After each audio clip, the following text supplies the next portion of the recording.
48 hours after we laid my daughter to rest, my son-in-law told me I had 72 hours to get out of his house. I'm Valerie Stevenson, 62 years old, and I just buried the most precious person in my world. Maya was my only child, my heart, my reason for waking up every morning.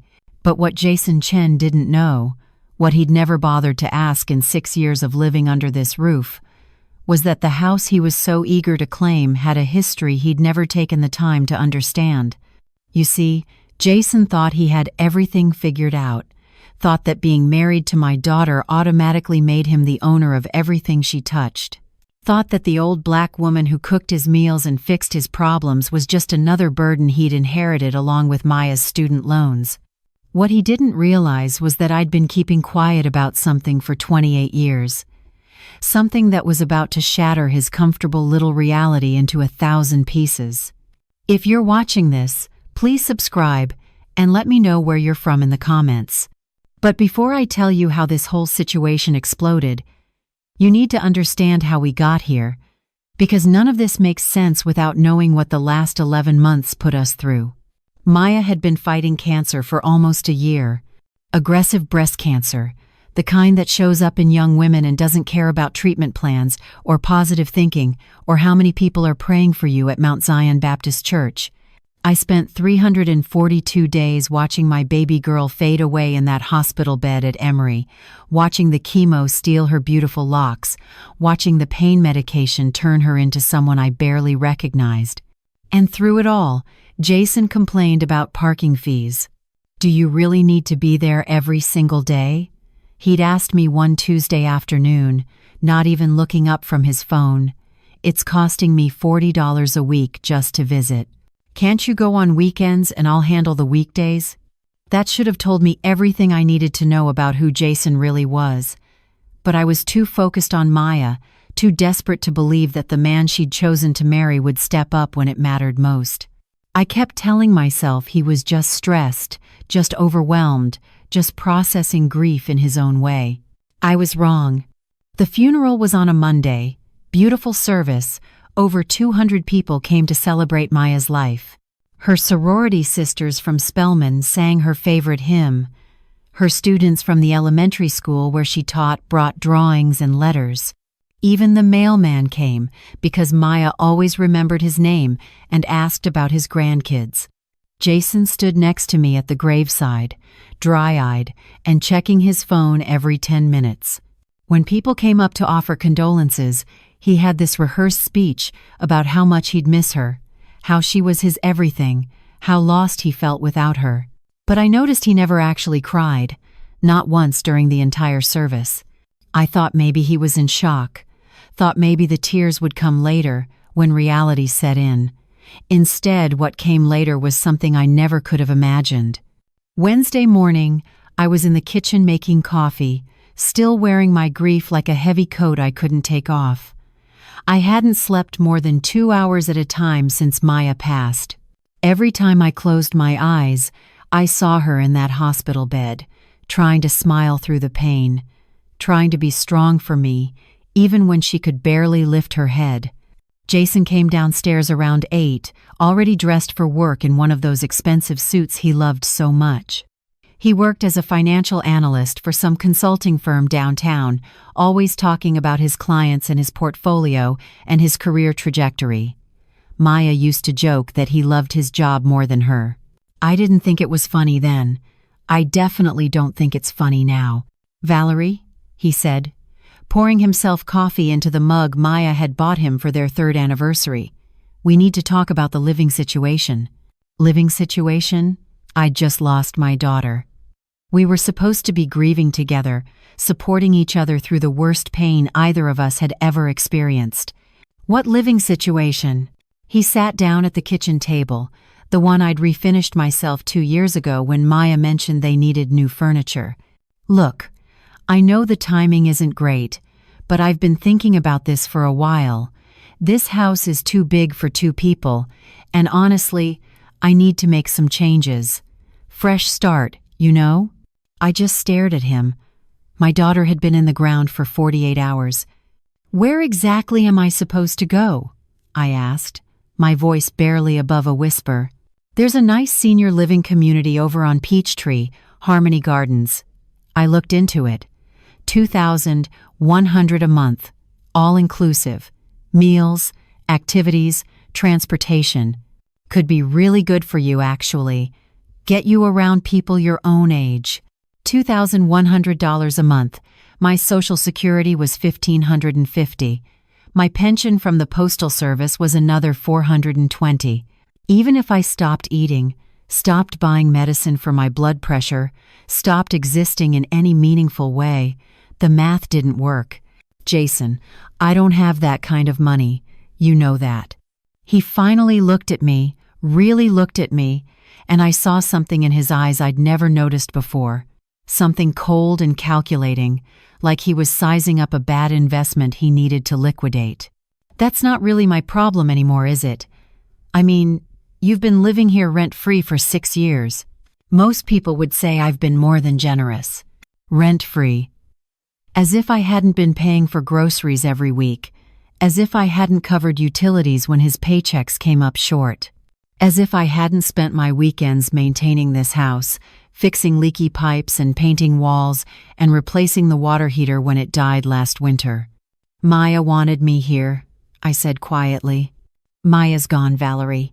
His voice was flat, matter of fact, like he was discussing a canceled subscription instead of my dead daughter, and I need to move forward with my life. "I'm giving you 72 hours to pack your things and find somewhere else to stay." 72 hours.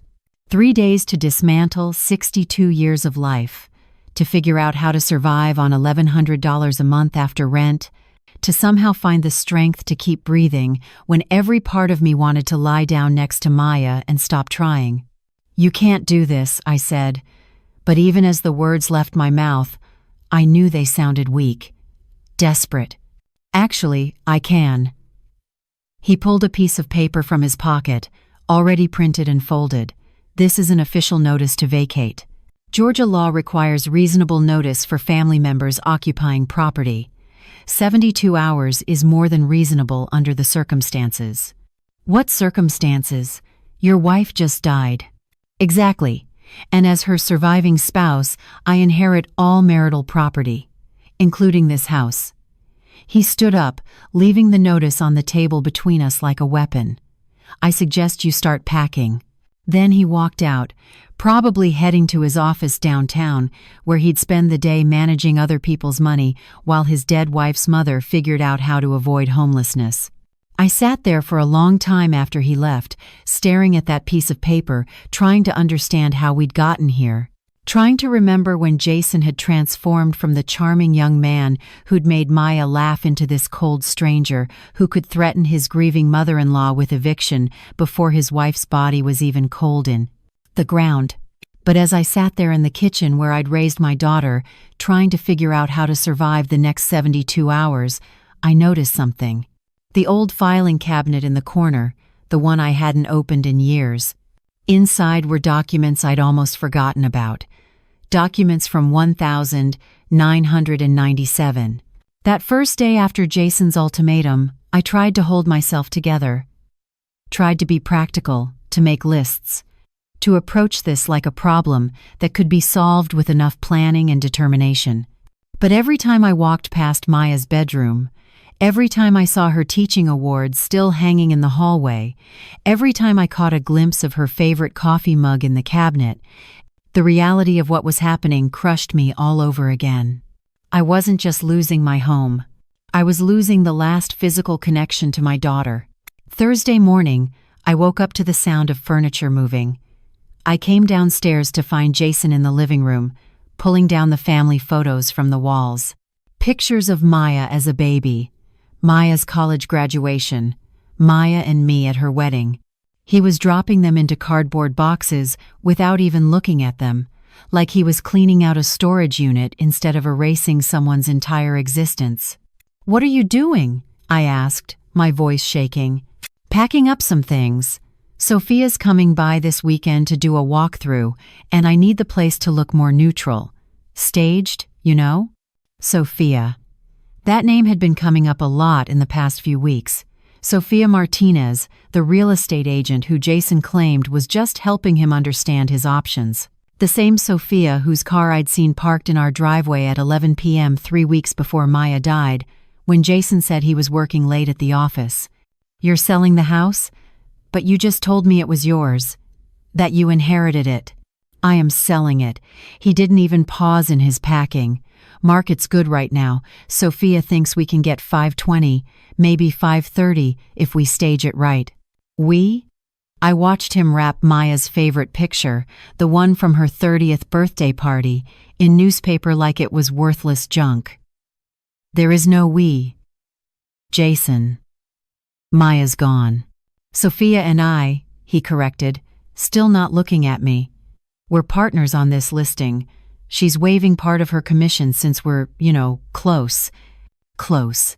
My daughter had been dead for 3 days, and he was already publicly partnering with another woman. Maya knew, didn't she? The words came out before I could stop them. She knew about Sophia. For the first time that morning, Jason stopped moving. His back was still to me, but I saw his shoulders tense. "Maya was sick for a long time, Valerie. People have needs." She would have understood. People have needs. That's what he was calling it. Not betrayal, not abandonment, not the ultimate act of disrespect to a dying woman. Just needs. "Get out," I said quietly. "What?" "Get out of this room.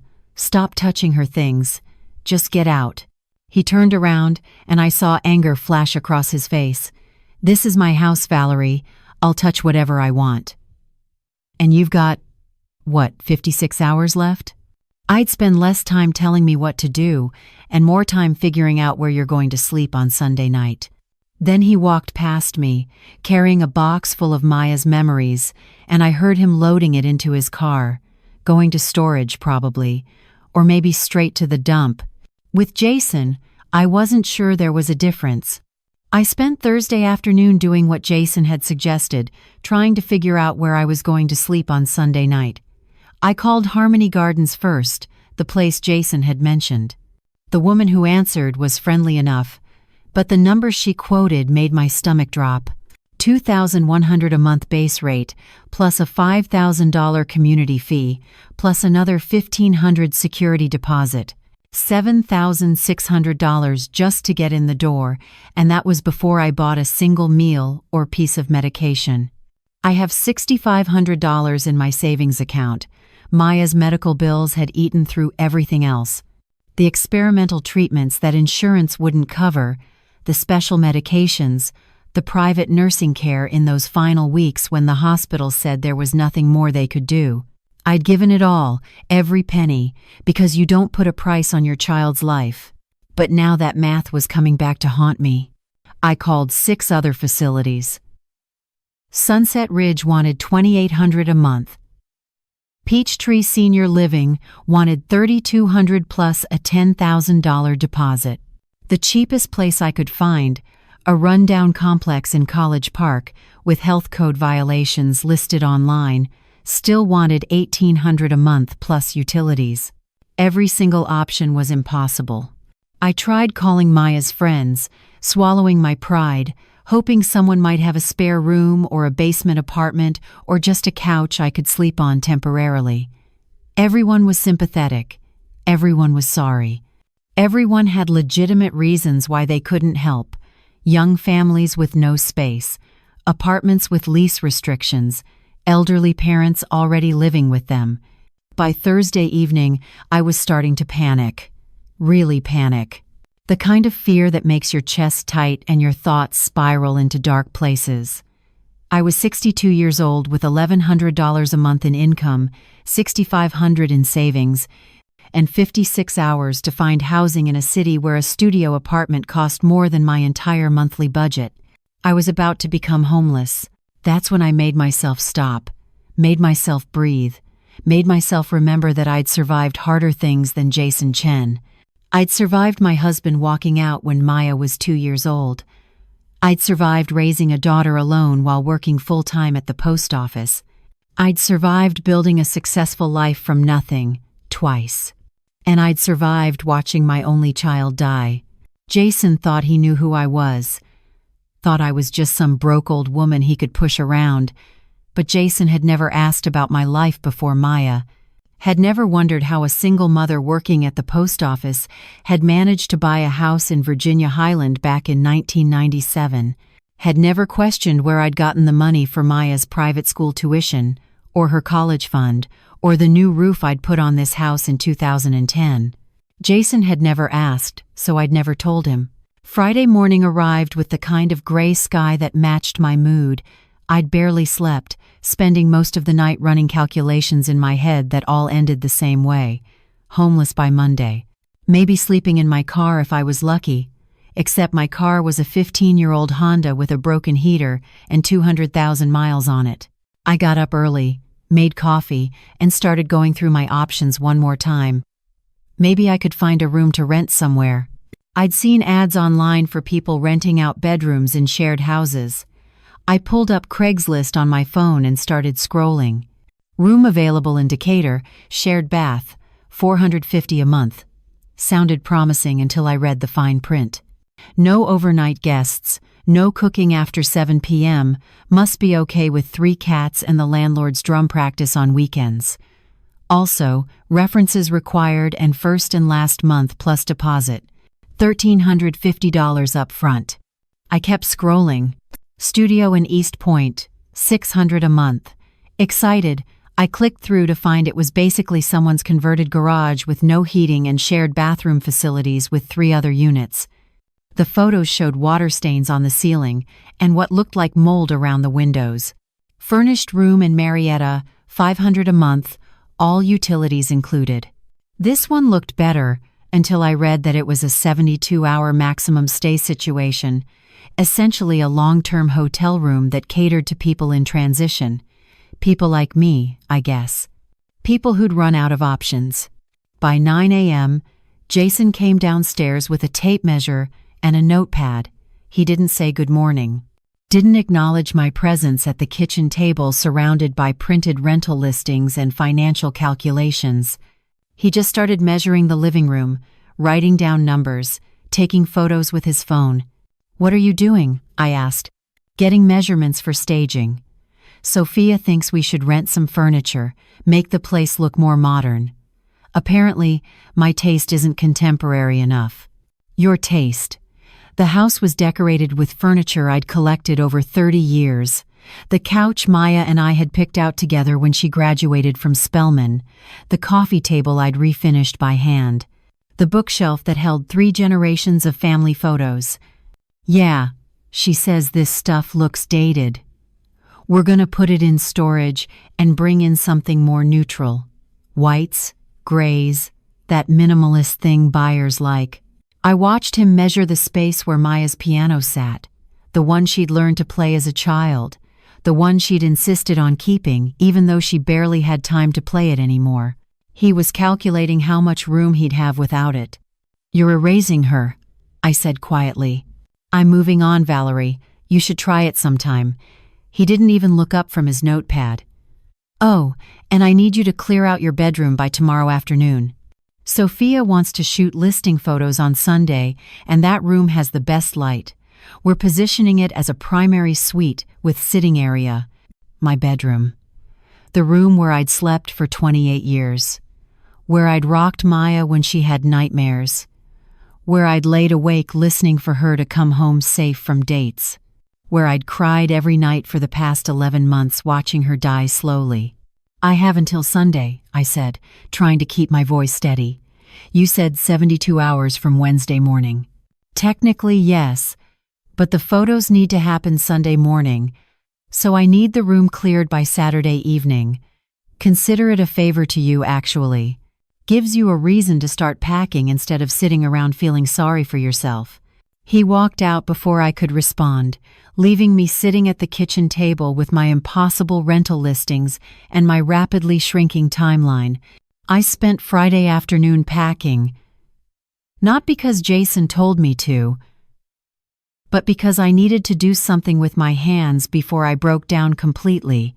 I started with Maya's room, carefully wrapping her teaching awards, her favorite books, her jewelry box with her grandmother's pearls inside. Every item was a memory. Every object was a piece of my daughter I'd never get back. I found her wedding album in the closet and sat on her bed flipping through the photos. She looked so happy that day, so full of hope and dreams. Jason looked different too, younger and softer somehow. Or maybe I just wanted to see him that way because Maya loved him. There was a photo of the three of us together, Maya in her wedding dress, standing between Jason and me.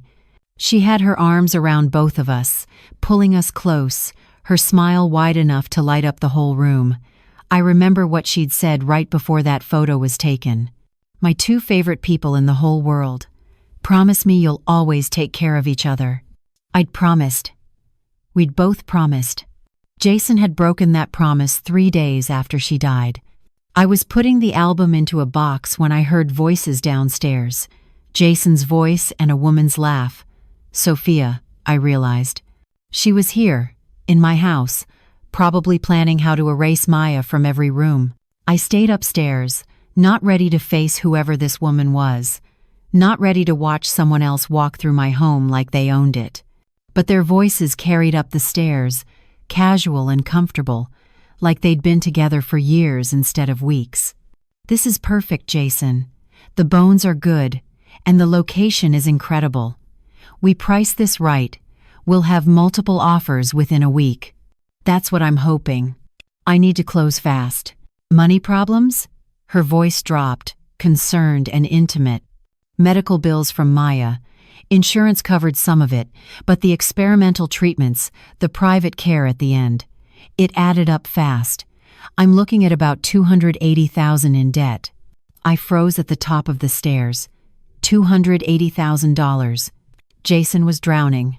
And suddenly, his desperate cruelty started making a different kind of sense. I sat frozen at the top of the stairs, listening to Jason and Sophia discuss his financial ruin like they were planning a dinner menu, $280,000. That number echoed in my head, reshaping everything I thought I understood about the past 3 days. The experimental treatments for Maya had cost over $400,000 total. Insurance had covered some, but not the trials, not the specialized medications, not the private oncologist who'd given us those last 2 months with her. I'd contributed everything I had, $60,000 from my savings, but I'd thought Jason's insurance and his salary were covering the rest. Apparently, I'd been wrong. We'll net around $480 after commission and closing costs, Sophia was saying.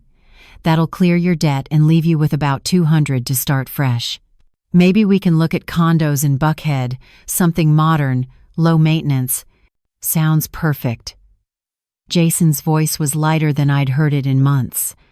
I just need to get Valerie out first. She's being difficult about the timeline. Difficult. I was being difficult because I was about to be homeless. Just stay firm, Sophia said. You've been more than generous letting her stay this long. Most people would have asked her to leave years ago. I couldn't listen anymore. I went back to Maya's room and closed the door, my hands shaking. Part of me wanted to feel sympathy for Jason. $280,000 in debt was crushing, the kind of burden that could destroy someone's entire life. No wonder he was desperate. No wonder he needed to sell fast. But another part of me, the part that had watched him pack up Maya's photos like garbage, the part that heard him laughing with his new girlfriend while his wife was barely cold, that part felt no sympathy at all. I sat on Maya's bed, surrounded by half-packed boxes, and tried to figure out what to do next. I had 48 hours left. 48 hours to find housing I couldn't afford, to pack up a lifetime of memories, to somehow survive what was coming. That's when I noticed Maya's desk in the corner, the one she'd used for grading papers and lesson planning.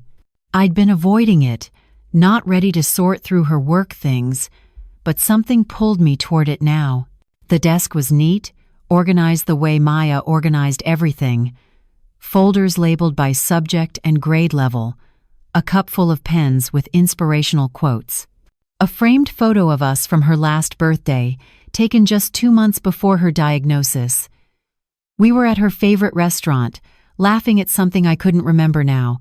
She looked so healthy in that photo. so alive.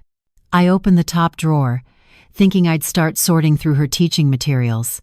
Instead, I found a large manila envelope with my name written on it in Maya's handwriting. Valerie Stevenson, it said, open when you need strength. My hands trembled as I picked it up. It was thick, heavy with whatever was inside. I slid my finger under the flap and pulled out the contents. The first thing I saw was a letter, 3 pages long in Maya's careful cursive.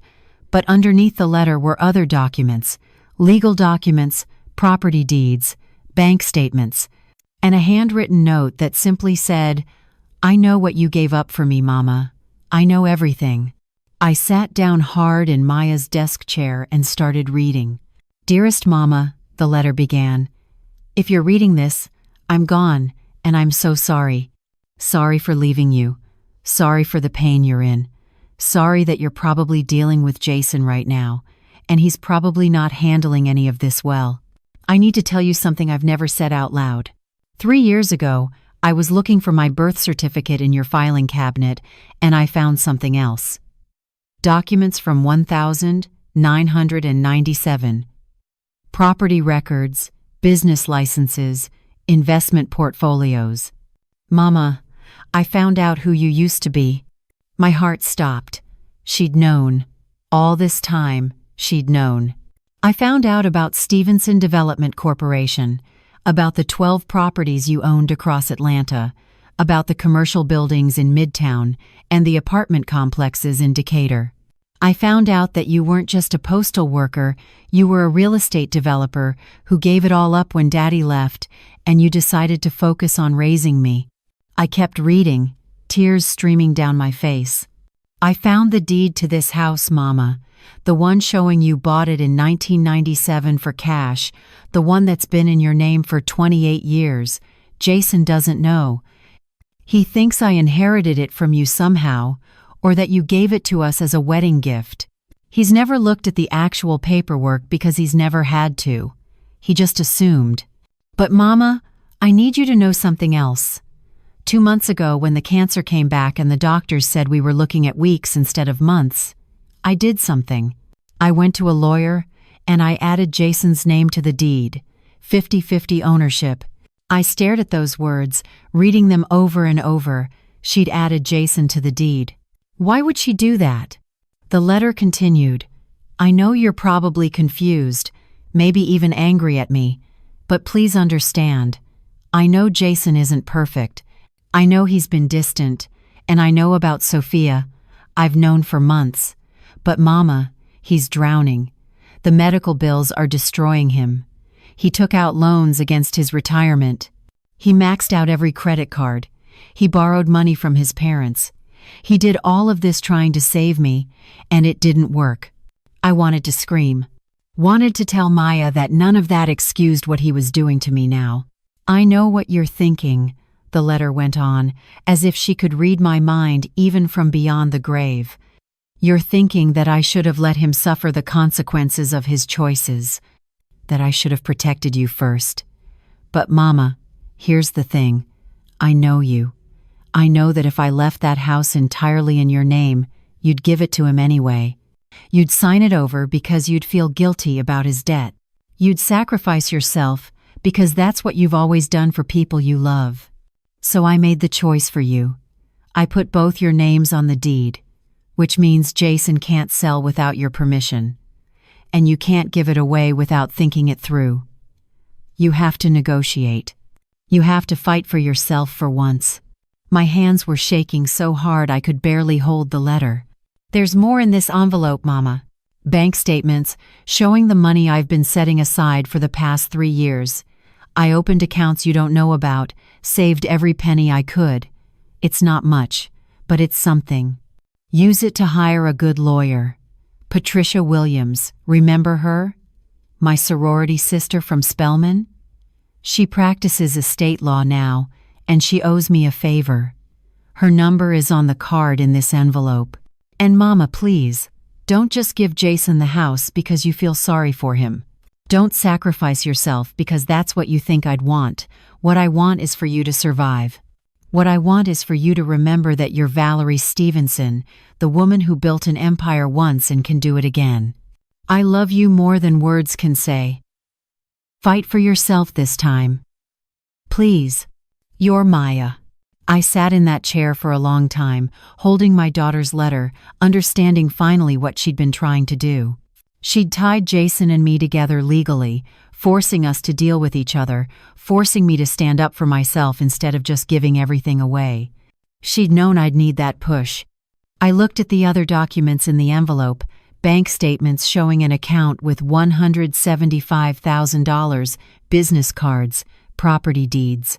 And there, at the bottom, the original deed to the house with my name on it, dated March 1997. Downstairs, I could hear Jason and Sophia laughing about something.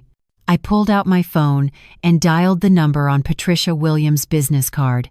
Patricia Williams answered on the second ring. "Valerie Stevenson," she said, and I could hear the smile in her voice. "Maya told me you might call someday. I just wish it wasn't under these circumstances. You knew about the letter? She came to see me 4 months ago, set everything up, made me promise not to say anything until you reached out first. She wanted you to find the documents yourself when you were ready." Her voice softened. "I'm so sorry for your loss, Valerie. Maya was special. Thank you." I took a breath, steadying myself. "Patricia, I need your help. My son-in-law is trying to evict me from my own house." "I know. Maya warned me this might happen. She knew Jason better than he knew himself." There was a pause, the sound of papers shuffling. "Can you come to my office today? We need to move quickly if he's already served you notice. He says I have until Sunday morning. That's 36 hours from now. Then we'll meet this afternoon. Bring every document from that envelope Maya left you. Bring the eviction notice Jason gave you. And Valerie, don't tell Jason you're coming to see me. Not yet." 2 hours later, I was sitting in Patricia's office in downtown Atlanta, a space with floor-to-ceiling windows overlooking Peachtree Street. She'd done well for herself since her Spelman days, and seeing her success made me remember who I used to be before I gave it all up. Patricia spread the documents across her conference table, examining each one with careful attention. The original deed with my name. The amended deed Maya had filed 2 months before her death, showing joint ownership. Bank statements. The eviction notice Jason had given me. "This is fascinating," Patricia said finally, "and complicated. Maya created a situation where neither of you can act unilaterally. You can't sell without Jason's consent, and he can't sell without yours. But he doesn't know that. He thinks the house is entirely his, which means he's been operating under false assumptions." Patricia tapped the eviction notice. "This document is worthless, Valerie.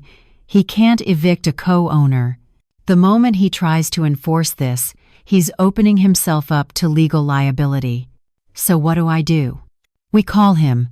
Right now, we inform him of the actual ownership situation, and we negotiate from a position of strength." My stomach tightened. He's not going to take this well.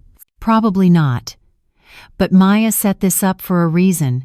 She wanted you two to have to work together to find a solution that doesn't destroy either of you.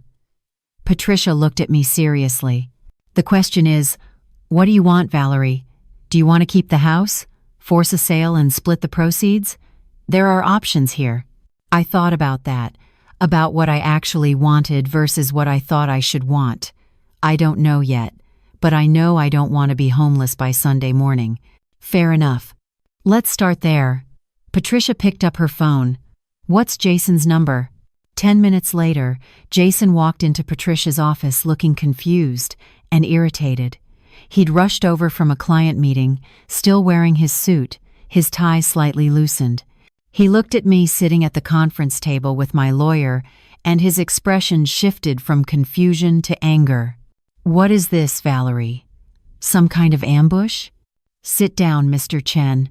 Patricia's voice was professional, cool. We have some things to discuss regarding the property at 1247 Oakmont Drive. There's nothing to discuss. That's my house. I inherited it from my wife. Actually, you didn't. Patricia slid the documents across the table.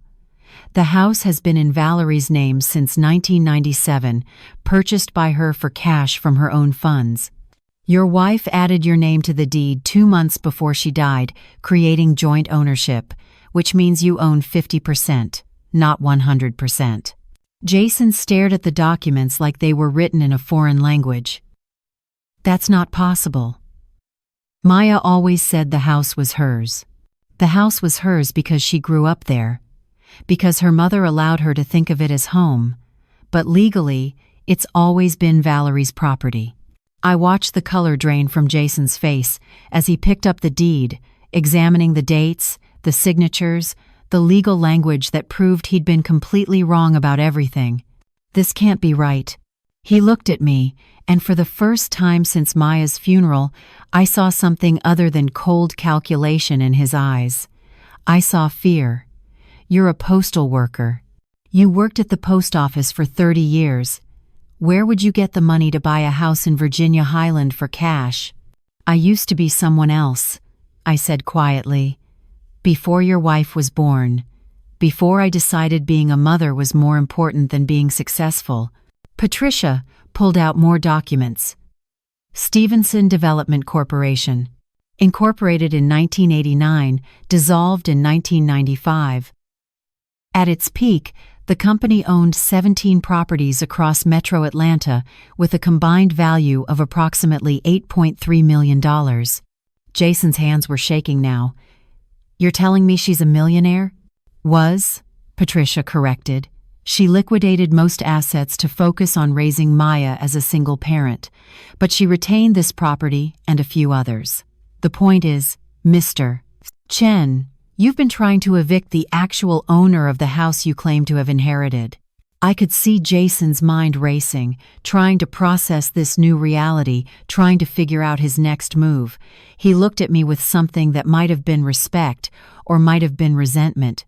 It was hard to tell the difference. You let me believe I owned it. For 6 years, you let me think that house was mine. I never said it was yours, Jason. You assumed.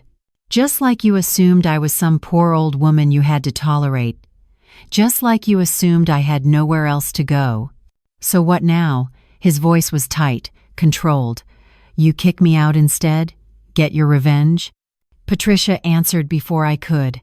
Now we negotiate. The house is jointly owned, which means neither of you can force a sale without the other's consent. You need to find a solution that works for both of you. There is no solution. Jason stood up abruptly, pacing to the window. I'm $280,000 in debt from Maya's medical bills. I need to sell that house to survive. That's not optional. And Valerie needs somewhere to live, on $1,100 a month, Patricia countered. That's not optional either. So we're deadlocked. Jason turned back to face us.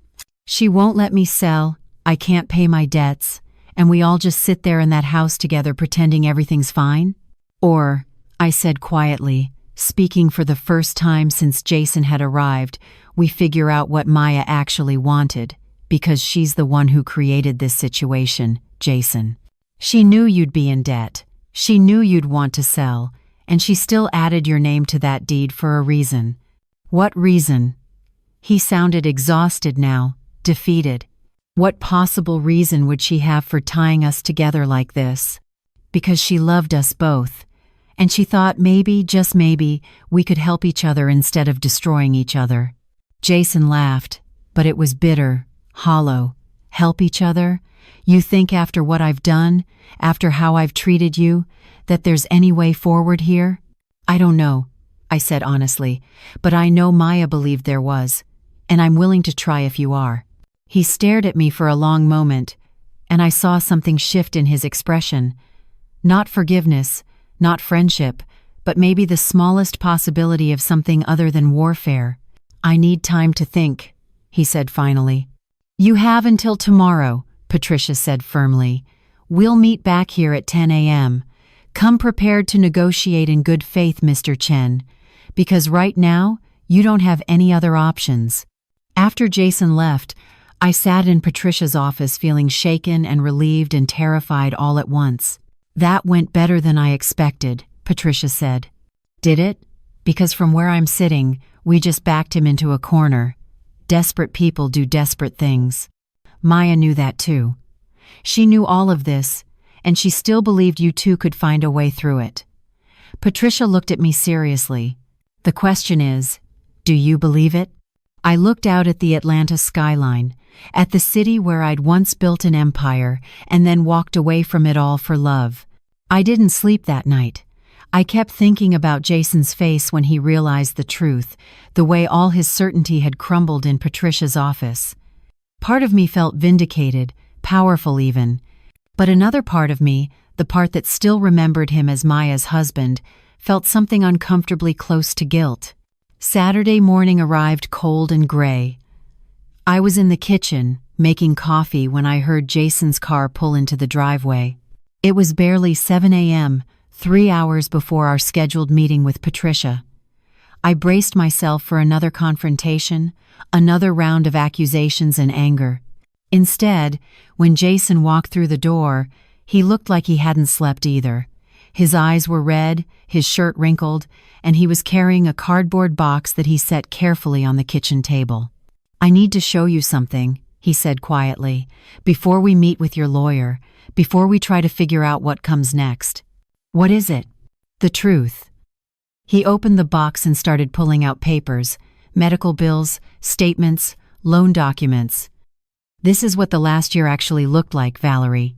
This is what you didn't see while you were at the hospital with Maya every day." I watched as he spread the documents across the table.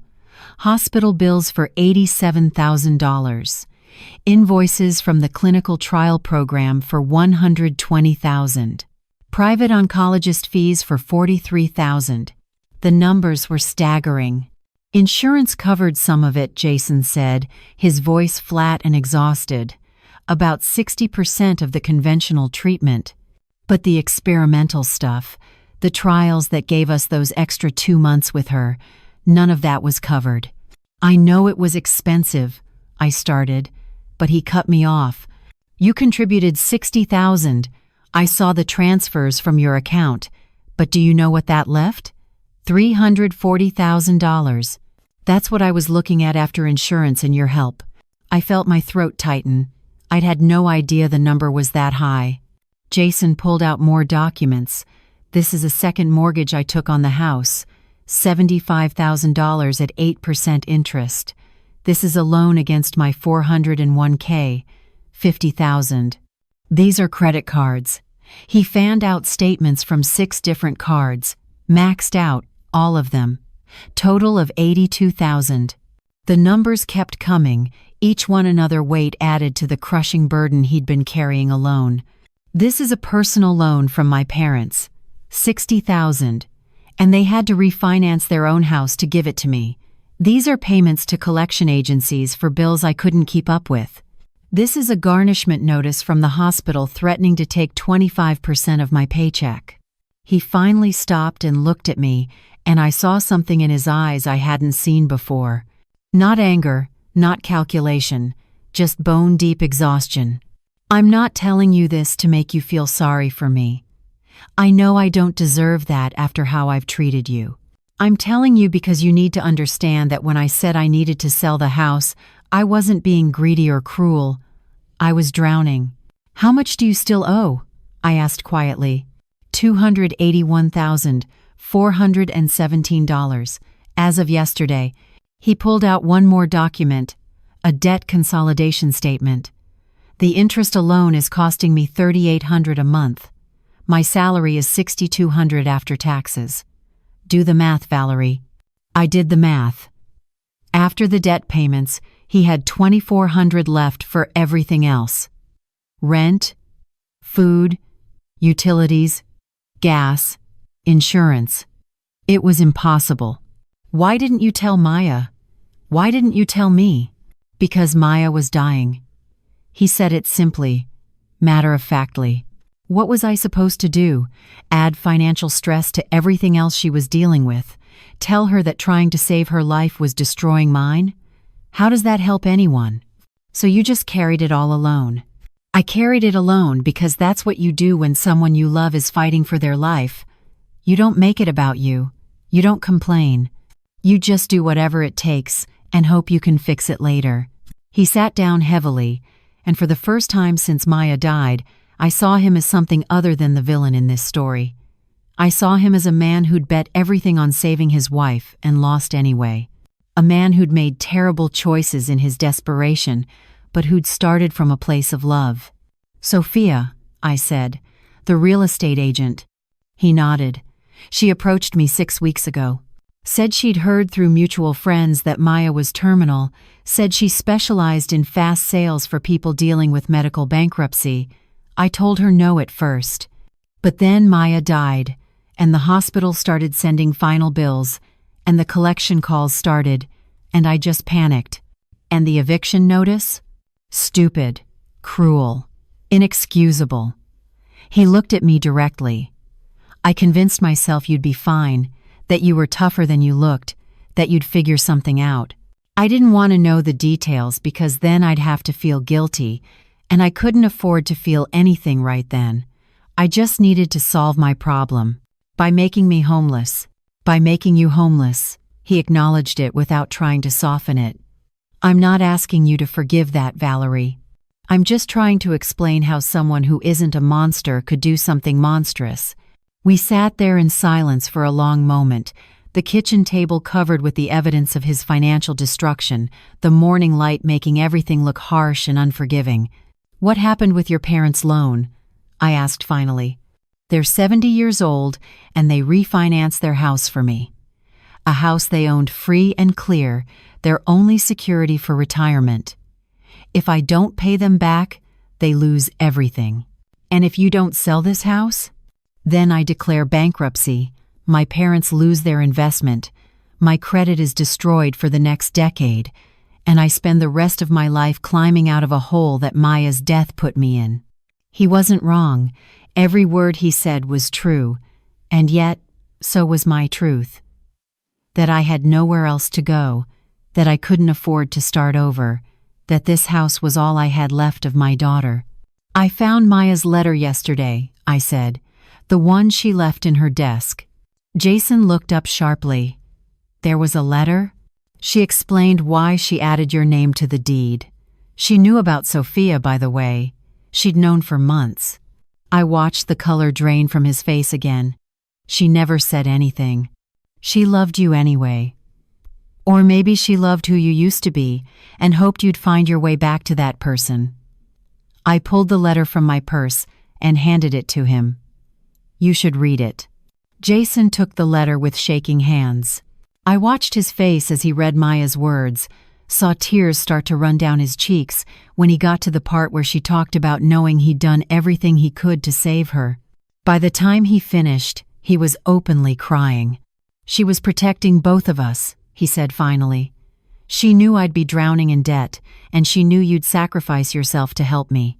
So she forced us into a position where we'd have to actually talk to each other, actually see each other as people instead of obstacles." Sounds like Maya. He looked at me across the table covered with debt statements and medical bills and legal documents. "I don't know how to fix this, Valerie.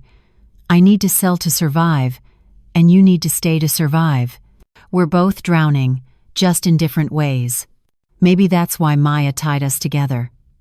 Because two people drowning together have a better chance than two people drowning alone." What does that even mean? I don't know yet. But we have 3 hours before we meet with Patricia. Maybe we should spend that time trying to figure out what Maya actually wanted us to do.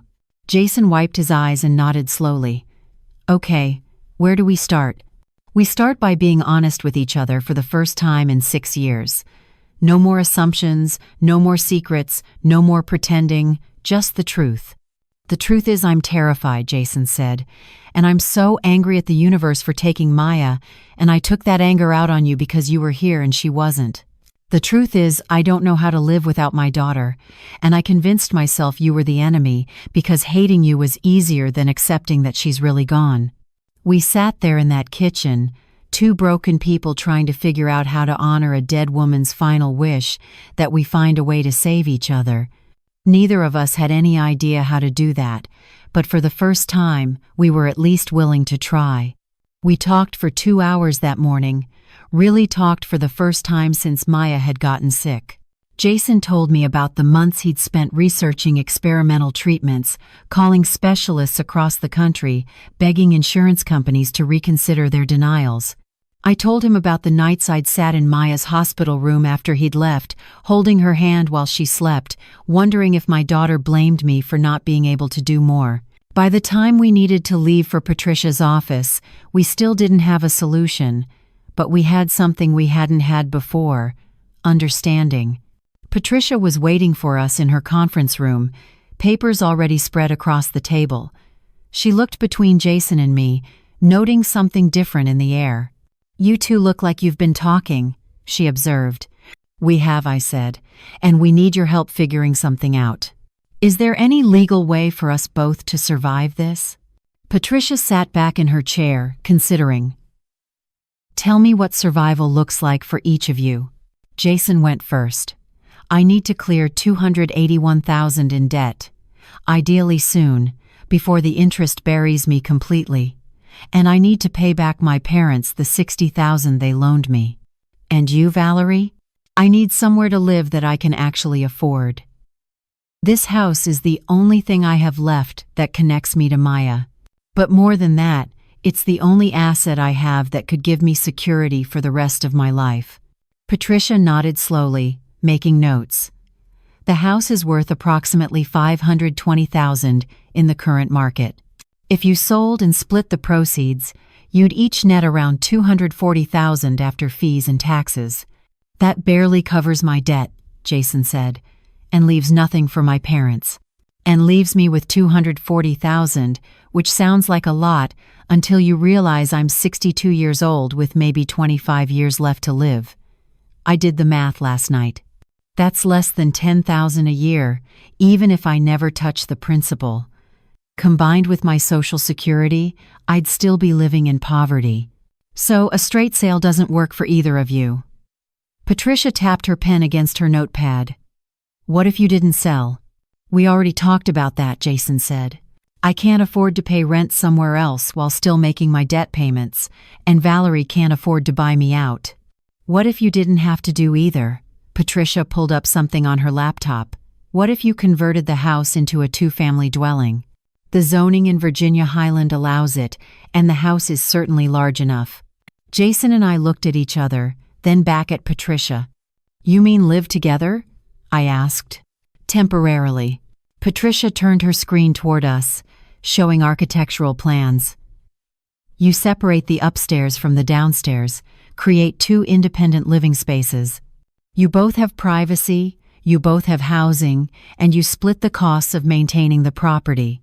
"That doesn't solve my debt problem," Jason said. "Not by itself, no, but it gives you breathing room. No rent payment means an extra $1,500 to $2,000 a month you can put toward debt. At that rate, you could be clear in about 10 years instead of 30. 10 years is still a lifetime." "It is," Patricia agreed. "But here's where it gets interesting. You have another asset you haven't considered." She pulled out Maya's bank statements, the ones showing the $175,000 Maya had saved. We both stared at the number. "Maya left specific instructions about this money," Patricia continued. "It's in a trust, and the terms are very clear. The money can only be used for one of two purposes: to provide housing security for Valerie or to resolve medical debt from Maya's care. She essentially gave you both a claim to it."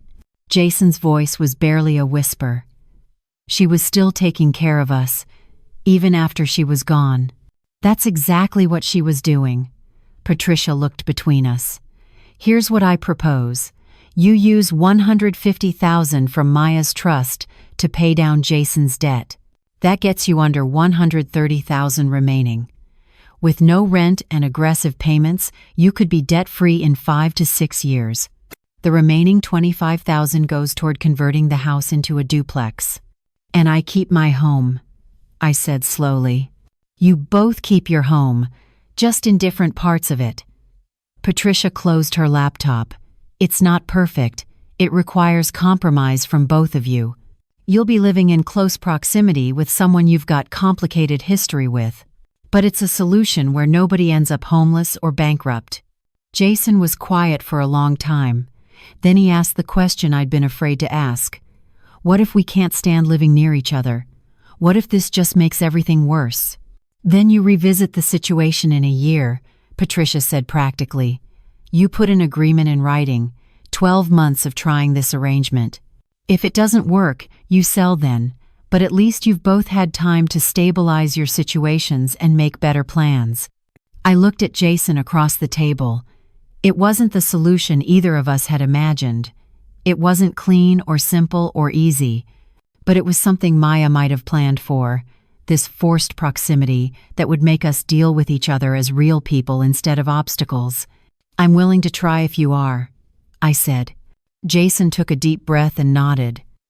Maya left us both a way out. The least we can do is honor that.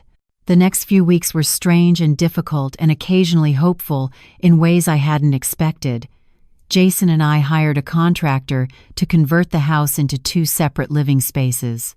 I took the main floor with the kitchen and living room. Jason took the upstairs with what used to be the guest room converted into a kitchenette. We established rules, boundaries, schedules for shared spaces like the laundry room and the backyard.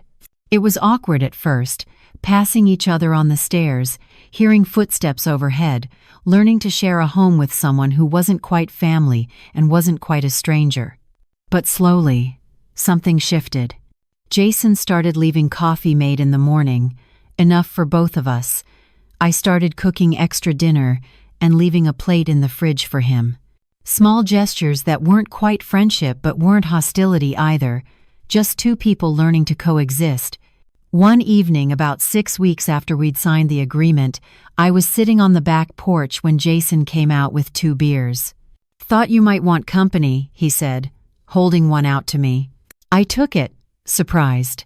We sat in silence for a while, watching the sun set over the neighborhood Maya had loved so much.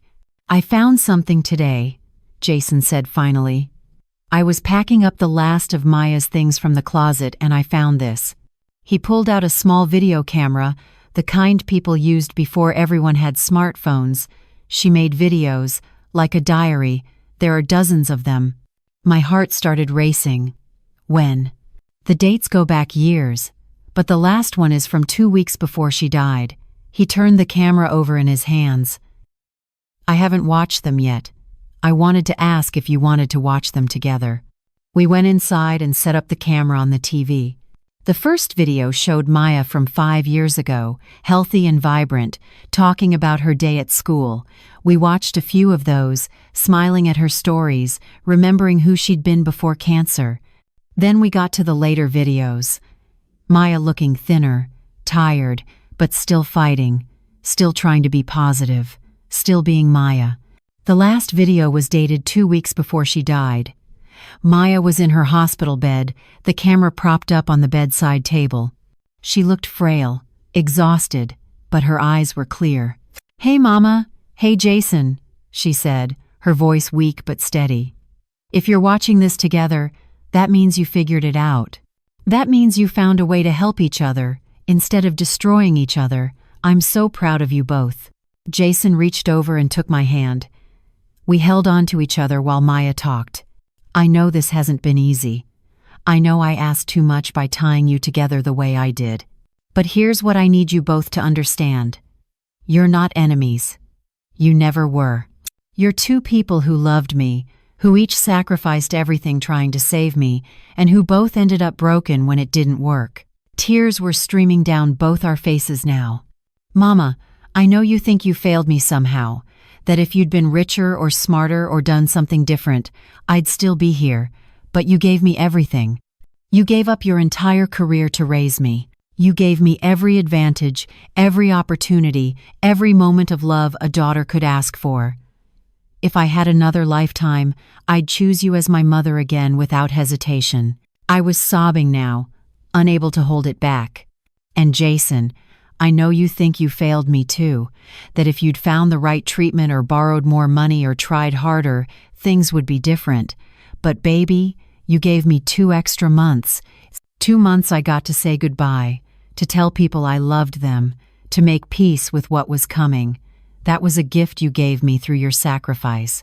Maya paused, taking a labored breath. What I need from both of you now is to stop punishing yourselves. Stop carrying guilt that isn't yours to carry. I got 33 years, and they were good years. I was loved, I made a difference in my students' lives. That's more than a lot of people get. She looked directly at the camera, directly at us. Take care of each other. Not because you owe it to me, but because you both deserve to be taken care of. You've both spent so long taking care of everyone else. Maybe it's time you let someone take care of you. The video ended. Jason and I sat there in silence, still holding hands, both of us wrecked. She knew, I said finally. She knew exactly what we'd need to hear. She always did. Jason wiped his eyes. I'm sorry, Valerie, for everything, for how I treated you, for what I put you through. Maya deserved better from me, and so did you. We both did things wrong, but maybe Maya was right. Maybe it's time we stop punishing ourselves and figure out how to actually live again. Jason nodded. So where do we start? I smiled through my tears. We start by honoring her memory, by being the people she believed we could be. 4 months after Maya's funeral, Jason knocked on my door holding a folder. I paid off the last of the medical debt yesterday, he said. Every penny. It's done. Jason, that's wonderful. But I wanted to talk to you about something. I could buy out your half of the house over time. You could buy a condo somewhere, something that's just yours. I looked at the papers he'd prepared. It was generous, fair, but it would mean leaving Maya's memories behind. Can I think about it? That evening, looking through Maya's photos, I found one where she'd written on the back, "Home isn't a place, it's the people who love you." The next morning, I told Jason I was staying, not because I couldn't afford to leave, but because I chose this complicated family we'd built from wreckage. Over the following months, our arrangement became something real. Jason started dating someone kind.